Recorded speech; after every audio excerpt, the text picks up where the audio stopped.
মামুনি তবে আমিও যাই, তাড়াতাড়ি চলে আসবো ভর্তি কাজ শেষ করে। টাটা। রামিলা চৌধুরী মিরায়ের উদ্দেশ্যে বলল একটু দাঁড়া মা। এবং পরবর্তীতে রায়ানের দিকে তাকিয়ে বলেন, রায়ান, যাওয়ার পথে মিরায়াকে একটু ওর ক্যাম্পাসে নামিয়ে দিয়ে যাস, একই রাস্তা তো, তাহলে আর কি টেনশন হতো না। মায়ের কথায় রায়ান বেশ খুশি হলো যেন মেঘনা চাইতেই বৃষ্টি। সে তো এটাই চাইছিল, তার বউয়ের সাথে একটু একা সময়।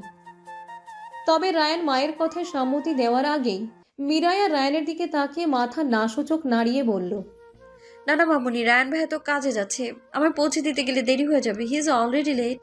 রায়ানের মুখটা তৎক্ষণাৎ বেজার হয়ে গেল। মনে মনে বলল, আসলে বেড়ে মানুষটি বেশি বোঝে। আমার বউ তার জলজ্যান্ত প্রমাণ। মনে কথা মনে রেখে রায়ান ব্যস্ত কণ্ঠে বলল, আম্মু, আমার দেরি হচ্ছে। কাকে কোথায় পৌঁছতে হবে তাড়াতাড়ি ডিসাইড করো। I can not wait. I can't wait to share my car with my lovely wife. Babe, please say yes, please please. মীরামা, ঢাকার রাস্তায় তোকে একা ছাড়তে মন চাইছে না। রায়ান বিড়বিড় করে সম্মতি দিল মনে মনে। আমার মন চাইছে না আম্মু, আমার বউকে একা ছাড়তে। তুই যদি রায়ানের সাথে যাস তাহলে আমার একটু শান্তি লাগবে। রায়ান আবার একইভাবে। আমারও শান্তি লাগবে এতে আম্মু। মিরায়া রামিলা চৌধুরীর কথাই আর অমত করল না। সে রাজি হলো রায়ানের সাথে যেতে।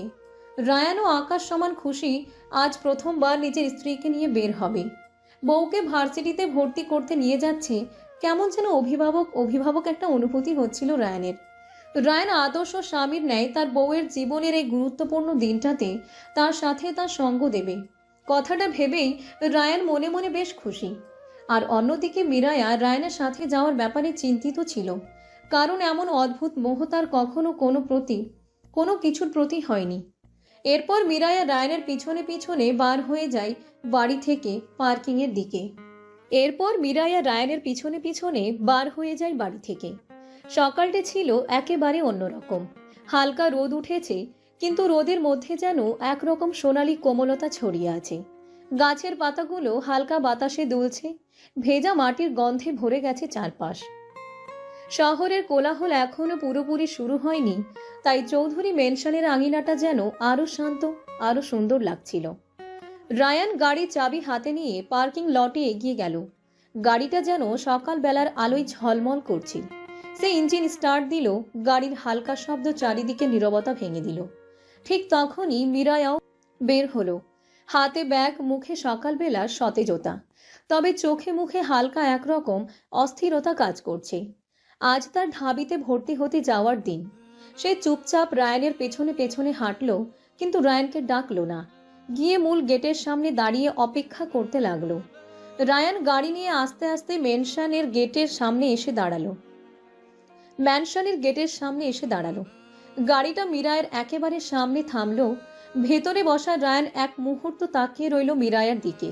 চোখে একরকম অদ্ভুত তৃপ্তির ঝিলিক খেলো। তার শখের নারীর সাথে প্রথমবার বের হচ্ছে বলে কথা। তারপর গাড়ি থেকে নেমে এলো।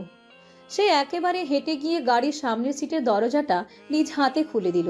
একটু দুষ্টু ভঙ্গিতে বলল, এই যে মিস ঢাবি, এখানে দাঁড়িয়ে আছেন কেন ম্যাডাম? এই সিটটা আপনার জন্য রিজার্ভড। কিন্তু এর আগেই মিরায়া যেন দ্রুততা দেখিয়ে পিছনের সিটের দরজা খুলতে চেষ্টা করছিল, যেন কোনোভাবেই রায়ানের পাশেই বসতে হবে এমনটা না হয়। রায়ান ঠোঁটে চাপা এক চিলতে হাসি আনলো। তার চোখে মুখে ফুটে উঠল অদ্ভুত মজা, যেন বুঝে ফেলেছে মেয়েটা যতই নিজেকে দূরে রাখতে চাক, সে শেষমেশ তার কাছে এসে ধরা পড়বে। রায়ান গাড়ির দরজা খুলে এক চিলতে হাসি দিল। ও হ্যালো, কি করছো? আমি দরজা খুলে দিয়েছি, দেখছো না বুঝি? পেছনের সিটের দরজা কেন টানছো? মিরায়া একটু অপ্রস্তুত মুখে জবাব দিল, গলাটা স্বাভাবিক রাখার চেষ্টা করে। না, মানে আমি সামনে আপনার সাথে বসবো, আপনার সমস্যা হবে হয়তো, তাই আপনার এত কষ্ট করার দরকার নেই।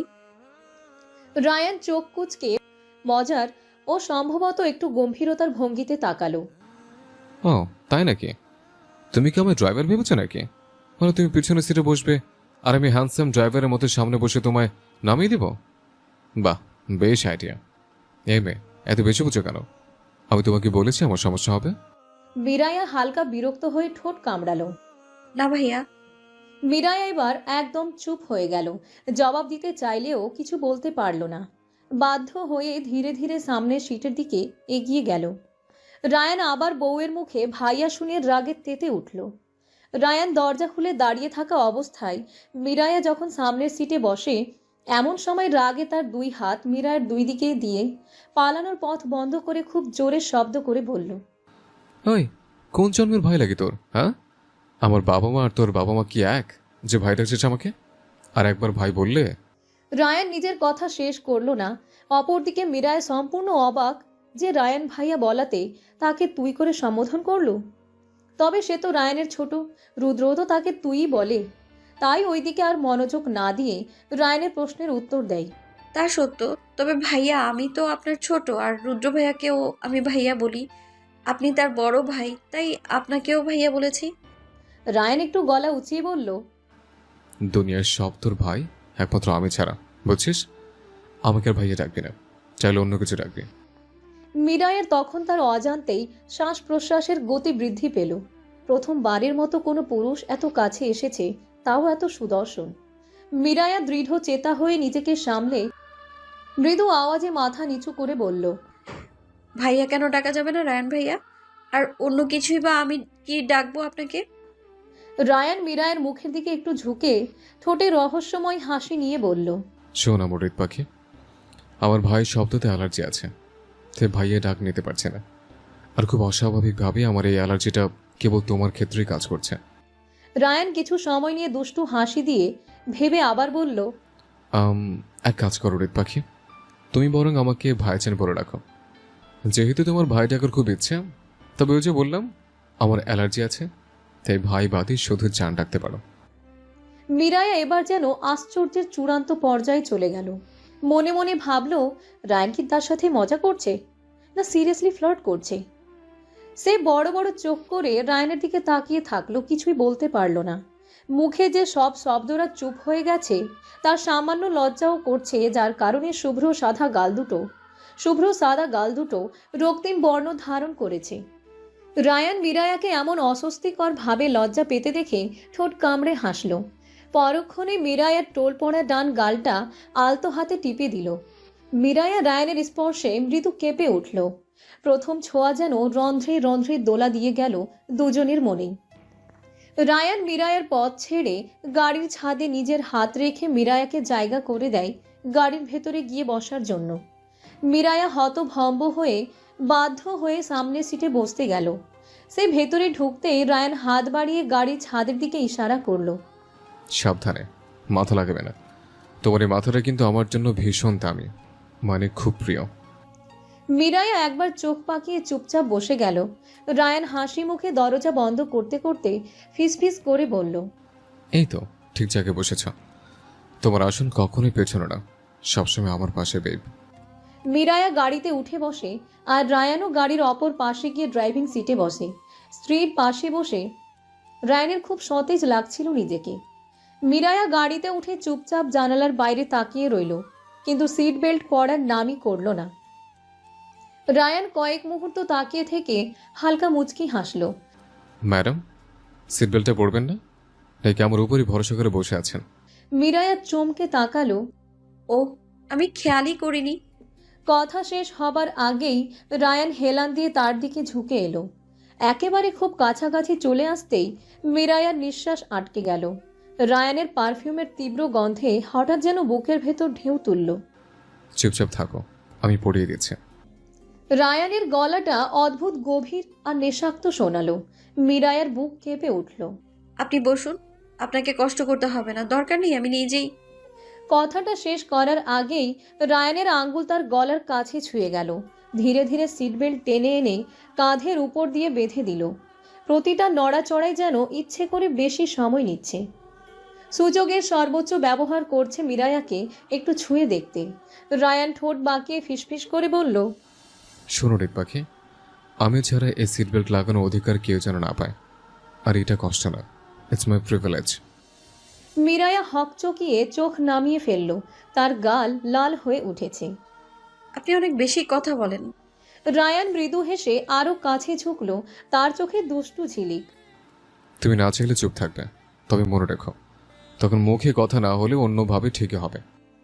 সিট বেল্ট লক করতে ক্লিকের শব্দ হতেই মুহূর্তটা ভেঙে গেল, কিন্তু দুজনের চোখে চোখ আটকে রইল কয়েক সেকেন্ডের জন্য। রায়ান আসনে ফিরে বসতে বসতে ঠোঁট বাঁকিয়ে বলল, এখন নিশ্চিন্তে বসো, তোমার সেফটি আমার হাতে। মীরা বিরক্ত গলায় বলল। এত অভিনয় না করলেও পারতেন। রায়ান গম্ভীর ভান করে বলল, অভিনয় না, এটা দায়িত্ব। তবে স্বীকার করছি, এই দায়িত্বটা আমি ভীষণ এনজয় করব। মীরায়া কেবল শুনেই যাচ্ছে, তার মুখে কোনো কথা নেই। সব যেন গোলার মাঝে এসে জমাট বেঁধেছে। রায়ান পরবর্তীতে নিজের সিট বেল্ট লাগিয়ে গাড়ি চালাতে থাকে। চৌধুরী বাড়িতে সোরায়া ঘুম থেকে উঠেই রেডি হয়ে নিচে নামে নাস্তার জন্য। ঢাকায় এসে নতুন নতুন কলেজে ভর্তি হয়েছে। কিছুদিন গিয়ে কলেজকে বেশ আপন করে নিয়েছে, সেই সাথে তার নতুন কিছু বন্ধুও হয়েছে। নাস্তা শেষ করেই সোরায়া তার কলেজের রাস্তায় রওনা দেয়। দুপুরের ব্যস্ত রাস্তাটা তখন ভিড় ভাট্টায় ভরে উঠেছে। চারপাশে মানুষজন চলাফেরা করছে, গাড়ির হর্নে কান ঝালাপালা। মাঝখানে হঠাৎ করেই তিনজন দুষ্কৃতিকারী এক অসহায় দম্পতিকে নির্দয়ভাবে ধাক্কা দিচ্ছিল। ঠিক সেই সময়েই মাহির এগিয়ে এলো। মাহিরের চোখে এক রকম দৃঢ়তা, যেন অন্যায়ের সামনে দাঁড়ানো তার জন্মগত স্বভাব। সেই হাত বাড়িয়ে বৃদ্ধ মানুষটিকে আড়াল করলো, আর মুহূর্তের মধ্যে তার মুষ্টিবদ্ধ মুঠি তিনজনকে সামলাতে লাগলো। যাওয়ার পথে হঠাৎ জ্যামে পড়ে সোরাইয়া। সামনে কিসের যেন হট্টগোল চলছে রাস্তায়। সে বিরক্ত হয়ে রিক্সা থেকে নেমে সামনের দিকে যায়, কি হয়েছে তা দেখতে। ভিড় ঠেলে সোরাইয়া একটু সামনে এগোতেই দেখতে পেল একজন ছেলে কিছু বখাটে লোকের সাথে মারামারি করছে। সোরাইয়া কৌতূহলে তার পাশে দাঁড়িয়ে থাকা একজনকে জিজ্ঞেস করে, রাস্তার মাঝে এমন মারামারি কেন করছে জানেন আঙ্কেল? আরে আর বলো না মা, যা দিনকাল পড়েছে আরে আর বলো না মা, যা দিনকাল পড়েছে। ওই ছেলেটাকে দেখছো যে মারছে লোকগুলোকে? ওই ছেলেটা ভালো, মানবতার খাতিরে এই দাম্পত্যকে সাহায্য করতে এগিয়ে গেছে, আর এখন নিজেই ঝামেলায় জড়িয়ে পড়লো। লোকটা মারামারি করতে থাকা মাহির আর এক দুস্থ দম্পতির দিকে নির্দেশ করে কথাগুলো বললেন। এইটা কেমন সাহায্য? এমন মারামারি করে কি সাহায্য হয়? উনি ভালো হলো কিভাবে? আরে মা, এই দাম্পত্য নতুন ঢাকায় এসেছে।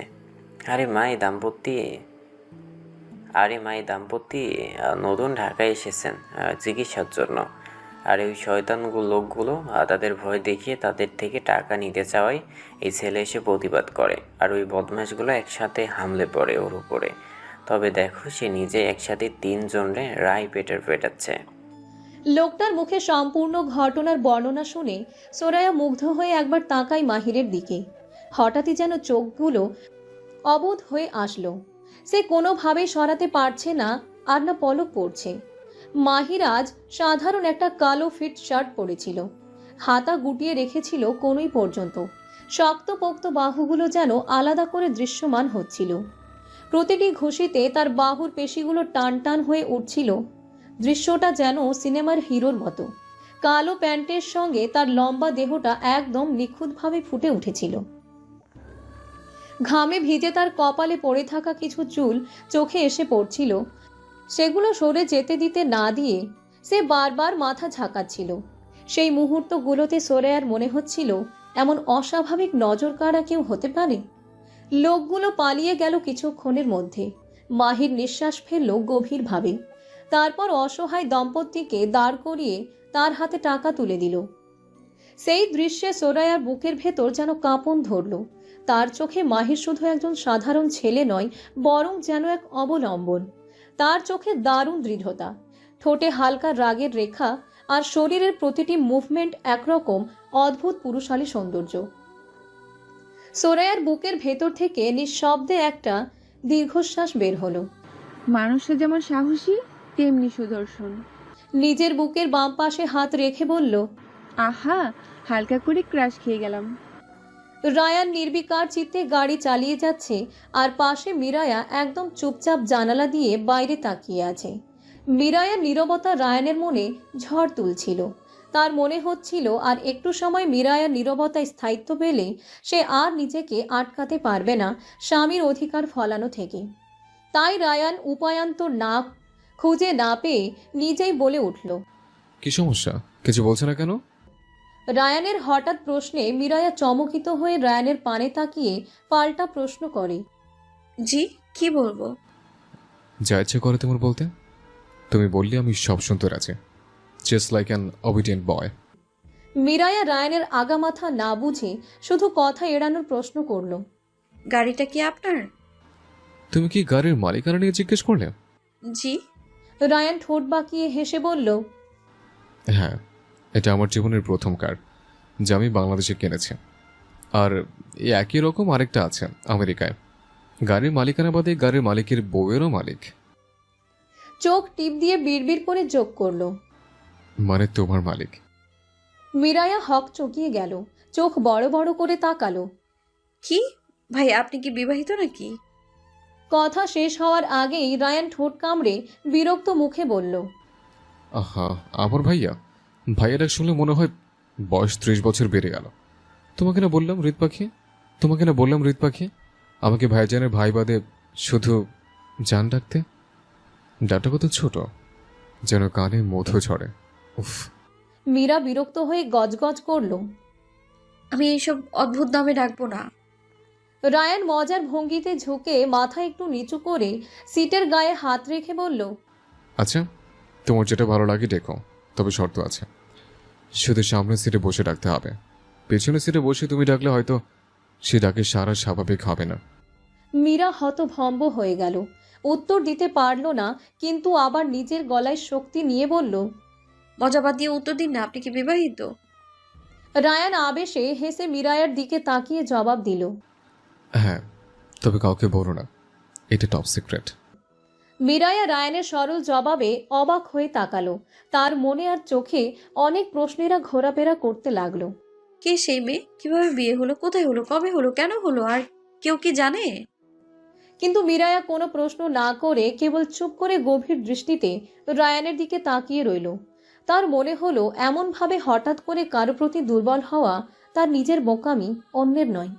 উপর দিয়ে এই ধরনের প্রশ্ন তাকে রায়ানের প্রতি ডেসপারেট ছাড়া আর কিছু দেখাবে না, যা মিরায়া কখনোই চায় না। তাই সে কিছু না শোনার মতোই আচরণ করে চোখ সরিয়ে নিল রায়ানের থেকে। মিরায়া চোখ সরিয়ে নিয়ে স্বাভাবিক আচরণ রায়ানের ভিতর যেন আগুন লাগিয়ে দিল। সে আশা করেছিল মিরায়া বিয়ের কথা শুনে রিয়াক্ট করবে, কিন্তু তার কিছুই হলো না। রায়ানের মনে প্রশ্ন জাগে, তাহলে কি তার বউ তাকে নিজের করে ভাবে না?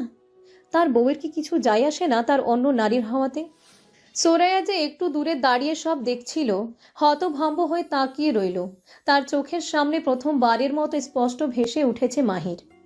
উচ্চতা 6 ফুটের কাছাকাছি, চওড়া কাঁধ, ঘামে ভেজা শার্ট শরীরে আঁকড়ে বসে আছে। চুলগুলো এলোমেলো, তবু কেমন যেন মানিয়ে গেছে সেই মুহূর্তের সঙ্গে। মাহিরের প্রতিটা মুভমেন্ট ছিল নিখুঁত।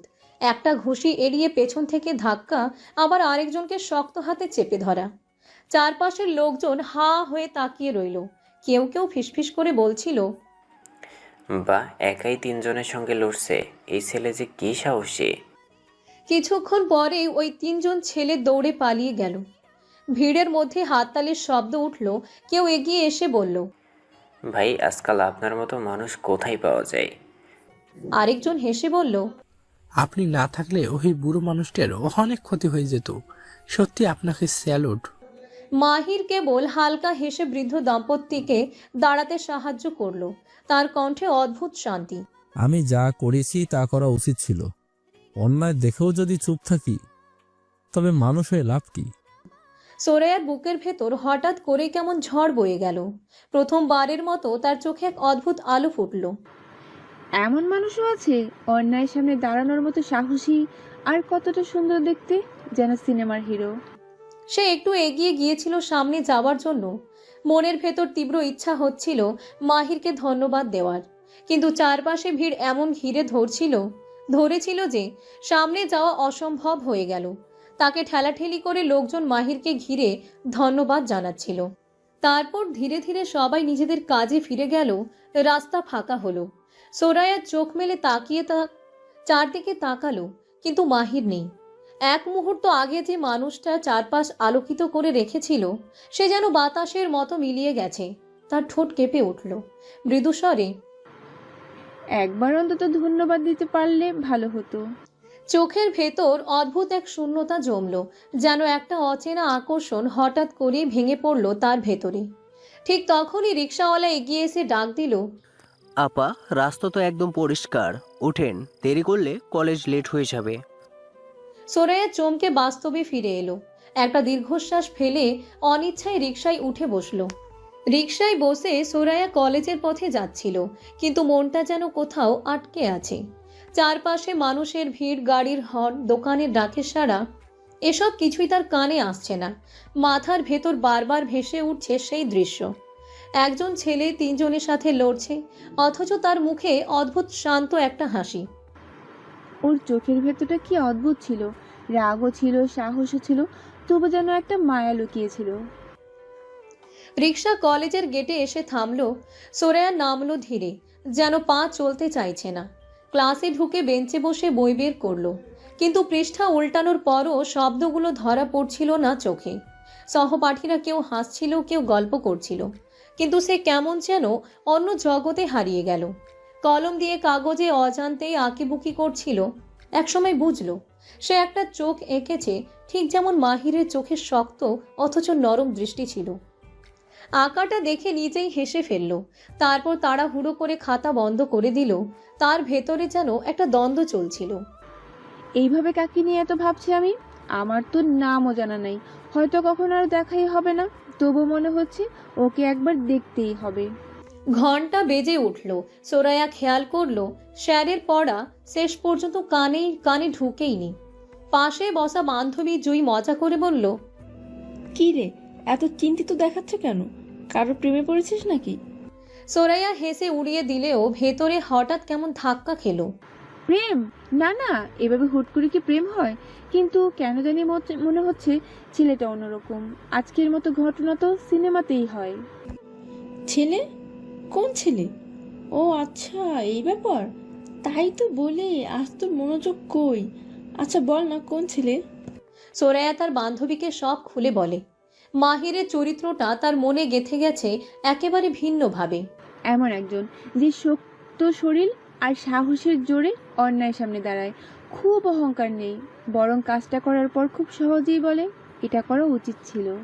সোরাইয়ার চোখের সামনে আবার ভেসে উঠল মাহিরের লম্বা চেহারা, পরিপাটি শার্ট, হালকা দাড়ি আর সেই হাসি। অদ্ভুতভাবে মনে হলো যেন ভিড়ের ভেতর থেকে শুধু তাকেই আলাদা করে চোখে পড়ে। ক্লাসের পড়া শেষ হলেও সোরাইয়া যেন নিজের ভেতরেই ডুবে থাকলো। বুকের ভেতরে ছোট্ট একটা আশা গোপনে জন্ম নিল। হয়তো আবার কোথাও দেখা হবে। ক্লাসের শেষে স্যার যাওয়ার পর সবাই ক্লাস থেকে বের হয়ে যায়। হাঁটতে হাঁটতে জুই সোরাইয়াকে খেপায়, বান্ধবী আমার রাস্তায় নাগর জুটি এসেছে, নাগরের নামও জানে না। উফ, তুই চুপ করবি? তোকে বলাই ভুল হয়েছে আমার। দোস্ত, যেভাবে বর্ণনা দিলি, মনে তো হলো এক দেখাতে পা থেকে মাথা অবধি স্ক্যান করে নিয়েছিস। জুই কৌতূহলে সোরাইয়াকে এক কাঁধে একটু ধাক্কা দিয়ে জিজ্ঞেস করলো, আচ্ছা দোস্ত, তোর নাগর দেখতে কেমন ছিল রে?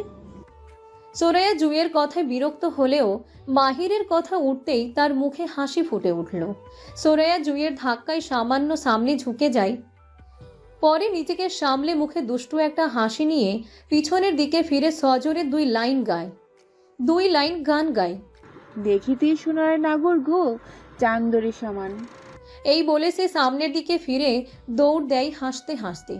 পিছন পিছন জুইও দৌড়ায়। মেইন রোডে নীরবতায় ঘেরা গাড়ি চলছে।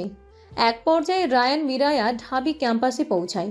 ক্যাম্পাসে পৌঁছে মিরায়া সিট বেল্টটা খুলতে থাকে, আর রায়ান নিজের গাড়ি থেকে বের হয়ে মিরায়ার জন্য গাড়ির দরজাটা খুলে দিল। রায়ানের এমন আচরণে মিরায়ের মনে শান্ত হাওয়া বয়ে গেল। মিরায়া গাড়ি থেকে বের হয়ে রায়ানের দিকে তাকিয়ে রায়ানকে বলল, ধন্যবাদ আপনাকে। আপনি এখন আপনার কাজে যেতে পারেন, এমনিতেই অনেক দেরি হয়ে গেছে আপনার। রায়ান মিরায়ের দিকে হাঁ করে তাকিয়ে আছে, যেন এত দেখেও তৃপ্তি পাচ্ছে না সে। সে হালকা দৃঢ় কণ্ঠে বলল, শোন, ভর্তির কাজ শেষ করবে আগে। আর কোনো সমস্যা হলে বা কাজ শেষ হয়ে গেলে আমাকে কল করবে, ঠিক আছে? মিরায়া আশ্চর্য হয়ে, কেন? কেন এর উত্তর তোমাকে জানতে হবে না। যা বলেছি তাই করবে। আমি বলেছি তাই, বুঝতে পেরেছ? মিরায়া কথা না বাড়িয়ে শ্বাস নিয়ে বলল, পেরেছি। Good girl. কিন্তু কিভাবে কল দিব? আপনার সাথে আজ দেখা আমার, আপনার তো নাম্বার নেই আমার কাছে। ও শিট, বইয়ের নাম্বারই না হয়নি আমার। রায়ান নিজের ফোন বের করে বলল। তোমার নাম্বার বলো। মিরায়া কোনো ভাবনা ও প্রশ্ন ছাড়াই তার নাম্বার বলে এবং সাথে সাথেই একটা কল ঢোকে। মিরায়া ব্যাগ থেকে তার ফোনটা বের করে দেখে একটা unknown number. That's me, save করে রাখো। এই নাম্বারে কল দিলেই হবে। ওকে। ঠিক আছে, সময় হয়ে গেছে, ভেতরে যাও। ঠিকভাবে ভর্তির সব কাজ শেষ করব। সাবধানে থাকবে। আর যেটা বললাম, সাবধানে থাকবে। আর যেটা বললাম, কোনো সমস্যা হলে কিছু না ভেবে আমাকে কল দেবে। আর হ্যাঁ, একা বাড়ি যাবে না, সবশেষে আমাকে কল দেবে, আমি নিতে আসবো। এখন যাও। মিরায়া রায়ানের কথাগুলো মন দিয়ে শুনে হকচকিয়ে উঠে রায়ানকে বলল, আরে না না, আমাকে নিয়ে আসতে হবে না কষ্ট করে, আমি একাই চলে যেতে পারবো। আপনি চিন্তা করবেন না, কোনো সমস্যা হলে কল দেব আমি। আপনি আপনার কাজে মন দিন। রায়ান একটু রাগী গলায় মিরায়ের দিকে এক পা এগিয়ে গিয়ে বলল, তোমার সংক্রান্ত যে কোনো কাজ আমার কাজ, যে কোনো সমস্যা আমার সমস্যা, যে কোনো চিন্তা আমার চিন্তা। তাই বলছে, বেশি বোঝা ছেড়ে এখন ভিতরে যাও, আমি নিতে আসবো। আরও মিরায়ের কাছে গিয়ে বলল, কল না দিলে এমনি আসবো। আর এসে তোমাকে না পেলে ব্যাপারটা মোটেও ভালো হবে না হৃদ পাখি, মাইন্ডেড। মিরায়ের গলা কেমন যেন হঠাৎ শুকিয়ে গেল ভয়ে। সে রায়ানের দিকে মায়া মায়া চোখে তাকালো, আর রায়ান মিরায়ের তাকানোতে দুর্বল হয়ে গেল। রায়ানের দৃঢ় পা দুর্বল হয়ে হালকা পিছনে চলে যায়। রায়ান মিরায়ের চোখ থেকে চোখ সরিয়ে মাথা নাড়িয়ে নিজেকে একটু সামলে মিরায়াকে যাওয়ার পথ দিয়ে বলল, তাড়াতাড়ি এখান থেকে যাও, ক্যাম্পাসে যারদের সাথে মিশবে না, যাও। রায়ানের ধমকে মিরায়া হালকা কেঁপে ওঠে। দ্রুত রায়ানের দেওয়া খালি জায়গাটুকু দিয়ে ক্যাম্পাসের ভিতরে চলে গেল। এইদিকে রায়ান নিজের চুল এক হাতে খামচে ধরে বলল, আর একটু হলে কন্ট্রোলের মা বাপ এক হয়ে যেত রে। রায়ান, শান্ত হ, কন্ট্রোল ইউর সেলফ। তোর বউ জানে না সে তোর বউ। রায়ান রাগে গাড়ির চাকায় এক লাথি মেরে বুকের বাম পাশে হাত রেখে, উফ, এমনি কেউ তাকায়? কি মায়া ভরা চোখ। আল্লাহ আমাকে মারার জন্যই চোখ দিয়েছে হয়তো। ওই চোখ আর চোখের মালকিন কবে জানি মেরে ফেলবে আমাকে। আকাশের দিকে তাকিয়ে, হয় আল্লাহ, মাফ চাই। আর বউকে দূরে সরাবো না, আমার বউটাকে আমাকে দিয়ে দাও। আর শাস্তি দিও না তোমার এই পাপি বান্ধাকে। রায়ান দীর্ঘশ্বাস ফেলে নিজেকে শান্ত করে গাড়িতে বসতে বসতে আজকের কথাগুলো ভেবে একটু বিড়বিড় করলো। আমার সম্পর্কে তো আমার মেয়েরা কিছুই জানে না। ওই হিসেবে একজন অচেনা ছেলে হয়ে তার প্রতি এমন ব্যবহার কি বেশি বেশি হলো? পরবর্তীতে আবার নিজেই প্রশ্নের নিজে উত্তর দেয়, আরে ধর, কিসের বেশি বেশি? আমার বউ, আমি যা ইচ্ছে তাই করতে পারি, বলতেও পারি। আমার বউ জানে না তাতে কি? জেনে যাবে শীঘ্রই। এই বলে রায়ান গাড়ির ইঞ্জিন স্টার্ট দেয় এবং সোজা তার কোম্পানির সাইটের দিকে রওনা দেয়। ঢাকা বিশ্ববিদ্যালয়ের ক্যাম্পাসে ঢুকেই মিরায়া যেন একটু থমকে দাঁড়ালো। শতবর্ষের পুরনো গেট, বিশাল সবুজ মাঠ, উঁচু উঁচু গাছ আর চারপাশে শিক্ষার্থীদের ভিড়, সব কিছুতেই এক ধরনের গম্ভীর অথচ প্রাণবন্ত আবহ ছড়িয়ে আছে। মিরায়ার চোখ বড় বড় হয়ে গেল, যেন এতদিন বই আর টিভিতে দেখা ঢাকা বিশ্ববিদ্যালয়কে আজ সে প্রথমবার স্পর্শ করলো নিজের চোখে। চারিদিকটা কোলাহলে ভরপুর। কেউ ভর্তি ফর্ম নিয়ে দৌড়াচ্ছে, কেউ কাগজপত্র চেক করাচ্ছে। কারো মাথায় অজস্র চিন্তা, আবার কারো চোখ মুখে উচ্ছ্বাস। তাদের মাঝে মিরায়া একেবারে নতুন এক জগতে এসে দাঁড়িয়েছে। ঠিক তখনই পেছন থেকে পরিচিত এক কণ্ঠ ভেসে এলো, এই মীরা, জান, দাঁড়া দাঁড়া, আমি আসছি। ঘুরে তাকাতেই দেখলো রিমি ব্যাগ দোলাতে দোলাতে দোলাতে দৌড়ে আসছে। মিরায়া হেসে হাত নাড়ল। রিমি, তুই কই ছিলি? আমি তো ভাবলাম তুই আসবি না। রিমি একটু হাঁপাতে হাঁপাতে বলল, যানজটে আটকে গিয়েছিলাম রে। তুই তো জানিস ঢাকার রাস্তার অবস্থা। ভাগ্য ভালো শেষমেশে চলে তো আসতে পারলাম। দুজন দুজনকে জড়িয়ে ধরে কুশল বিনিময় করলো। দুজনেই একসাথে হাঁটতে শুরু করলো ভর্তি অফিসের দিকে। ভিড় ঠেলে এগোতে এগোতে রিমি ফিসফিস করে বলল, আমরা কিন্তু যেমন ঠিক করেছিলাম ঠিক সেভাবেই ফর্ম ফিল আপ করবো। একসাথে লাইন ধরবো, একসাথে সিট নাম্বার নিব, যাতে আমাদের রোল পাশাপাশি থাকে। মিরায়া হেসে মাথা নাড়ল। অবশ্যই, আমি তোকে ছাড়া ঢাবি ক্লাস করতেই চাই না। ভর্তি অফিসের সামনে পৌঁছাতে পৌঁছাতে ভিড় যেন আরও বেড়ে গেল। লম্বা লম্বা লাইন, হাতে কাগজপত্র, কেউ আবার তর্ক করছে কোন কাউন্টারে যাবে, কাকে আগে দেখাবে। মীরা আর রিমি একে অপরের হাত ধরে দাঁড়ালো, যেন ভিড়ের মধ্যে হারিয়ে না যায়। একসময় তাদের কাগজ চেক হলো, এসএসসি এইচএসসি মার্কশিট, ফটোকপি, ছবি সব কিছু সুন্দরভাবে মিলিয়ে নিল অফিসের স্যাররা।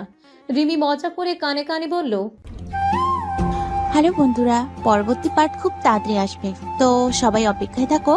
আর চ্যানেলটি যারা এখনো সাবস্ক্রাইব করোনি তারা পরবর্তী পার্ট দেখার জন্য চ্যানেলটি সাবস্ক্রাইব করে রেখো। ধন্যবাদ সবাইকে, আমাদের সাথেই থেকো।